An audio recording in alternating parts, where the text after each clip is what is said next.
Bene data bakundwa b'umwami Yesu Kristo, mwese abakurikira izi nyigisho tubahaye ikaze mu biganiro bya SAVEUR divine.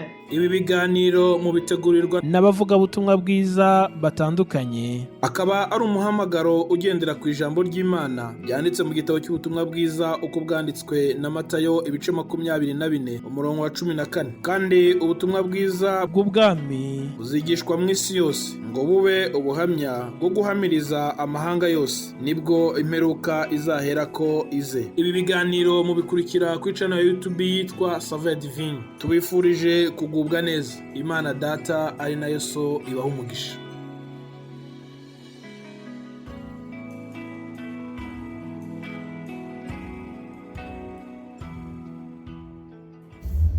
Ndabaramukije nshuti bakundwa umwami wacu Yesu Kristo, muri kumwe na mwene so NTAKARUTIMANA Eric mu kiganiro cha SAVEUR divine. Turashimiye Imana mushobora vyose yatuzigamye ikabana natwe, tukaba tugiye kurangiza umwaka 2023 turi bazima. Imana yacu nebere gushimwe n'icubahiro. Muri nondwi turiko tuganira ku ijambo rivuga ngo urukundo rw'Imana. Reka dusangira amajambo dusanga mu butumwa bwiza bwa Yohana igice ni ca 3 umurongo wa 16. Havuga ngo kuko urukundo Imana yakunze abari mu isi ariko rwatumye itangwa umwana wayo w'ikinege, umwizera wese ntazapfe rubi ariko ahabwe ubugingo budashira. Imana yacu nishimwe.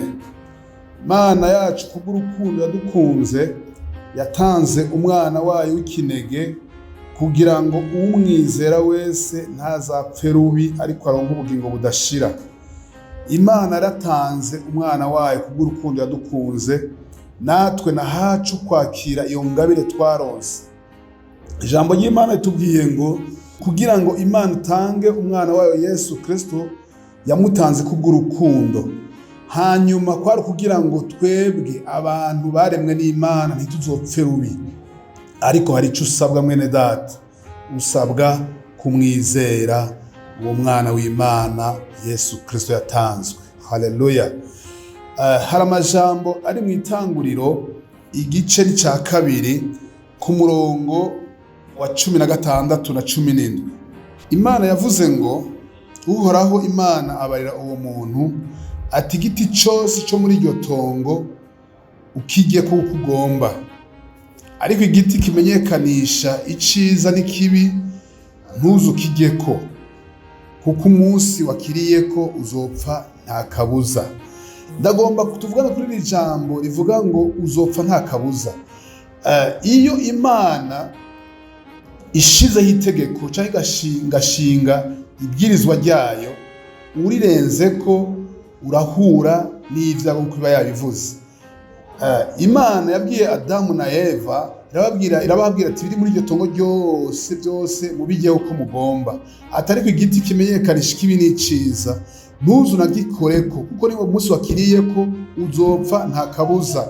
Umwana w'umuntu habaye urupfu rwaje mu bantu ruvuye kuri Adamu ko vyanse ko yumvira Imana. Imana imuha amategeko nawe yarengako, hanyuma nta kabuza vyagaragaye ko Adamu yapfuye mu buryo bw'impwemu. Imana imugirira ikigongwe ije kumuraba isanga ngo yinyegeje, ibaga igikoko imuha igishato kugira ngo yambare kubw'urukundo imukunda. Ntabwo yapfuye mu mubiri ariko yapfuye mu buryo bw'impwemu. Imana ntabwo yahevye umuntu uruhebwa, yagumye igendana n'umuntu buke buke ikazira mugendera, ntiyabaye kiba mu muntu nk'uko vyahora ariko yazira mugendera rimwe na rimwe.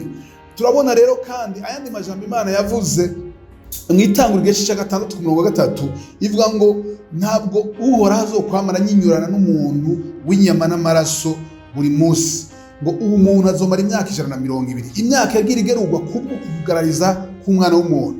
Rero ndiko mvuga aya majambo urukundo rw'Imana, ingene Imana dukunze kuva kera nawe twagiye tuyigarariza, ntabwo yaduhevye. Imana ishiraho imyaka 120 yuko umuntu ari yazobaho. Hanyuma rero turabona mu isezerano rya kera ingene Imana yatanze ivyagezwe ibiha Mose kugira ngo Abisirayeli bashobore kuvyitondera, ariko navyone biranga ingene bavyitondera. Turabona amajambo tubona mu butumwa bwiza bwa Yohana tuje gusoma avuga ivy'urukundo rw'Imana. Imana imaze kubona ko umuntu vyanse ko yitondera ivyo yamugeze vyose, ihitamwo gutanga umwana wayo w'ikinege Yesu Kristo ava mu ijuru aza mu isi kugira ngo acungure umwana w'umuntu. Ibimazi vyatangwa buri munsi ntavyo vyigeze bimarira umwana w'umuntu, kuko ivyaha vyaratwikirwa ntabwo vyakurwaho, ariko Kristo Yesu umwizeye icaha icyo ari cyo cyose wakoze kikuvako. Imana idufashe, haleluya. Tubona rero amajambo avuga Yesu Kristo ariko arabivuga ngo kubw'urukundo Imana atanze, Imana yakunze umuntu watumye itanga umwana wayo w'ikinege kugira ngo umwizera ntazopfe rubi ariko ahabwe ubugingo budashira. Mbega igituma duronka ubugingo budashira ni giki? Ni ukwizera uwo mwami Yesu. Urukundo rw'Imana rurahari.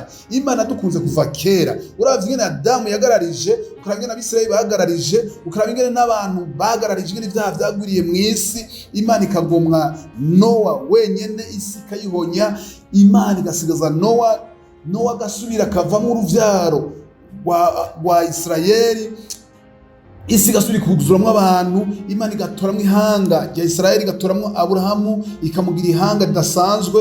Imana ifise urukundo rudasanzwe. Turiko tuvugana ku rukundo rw'Imana. Imana yatuzigamye, Imana yabanye natwe, naho twagiye dukora ivyaha Imana yatwihanganiye, ntabwo twapfuye, turi bazima kandi turiho kugira ngo uwugendera mu vyaha bihebe yihane.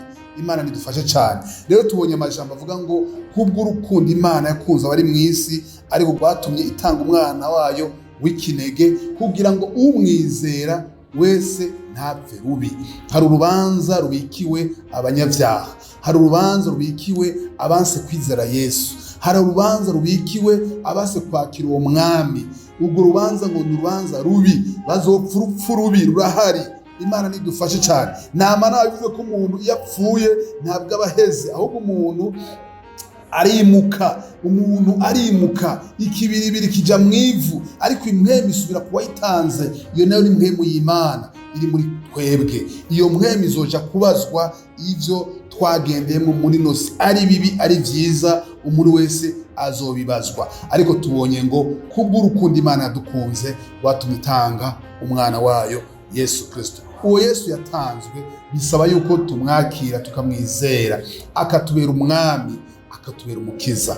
Uyo umwakiriye agashika muri wewe vy'ukuri akubera umwami, akakuganza, ivyaro bigutsinda akabigutsindira, ivyaro bikunesha akabikuneshereza, ivyaro bikugora akabigutabara, akubera umwami. N'umwami w'umwizigirwa, naho twewe tutoraba bizigirwa, ariko wewe ari umwizigirwa ibihe bidashira. Umwizeye aba muri wewe, akabambana nawe, akakubera umwami, akakuganza, ivyakugora akabigutsindira. Imana ishimwe cyane. Imana ihabwe icubahiro ko yaduhaye Yesu kubw'urukundo yadukunze. Hanyuma kandi watubera umukiza, adukiza ingwara, adukiza ibitugora, adukiza intambara, niwe atugwanirira. Umwakiri akaba muri wewe, ugira intsinzi, ukagira amahoro. Haleluya. Uwo mwami arahari kugira ngo tumwakire kandi tumwizere. Rero ijambo ritubwiye ngo kubw'urukundo Imana yakunze abari mu isi niho rwatumye itanga umwana wayo w'ikinege. Mbega mwene data uri kuranyumviriza, uwo mwami Yesu Kristo twahawe yavuye mu ijuru atangwa n'Imana, waramwakiriye kugira ngo akubere umwami n'umukiza, kugira ngo agutabare, kugira ngo ntuzoshobore gupfa urwo rupfu rubi ruvugwa muri Bibiliya.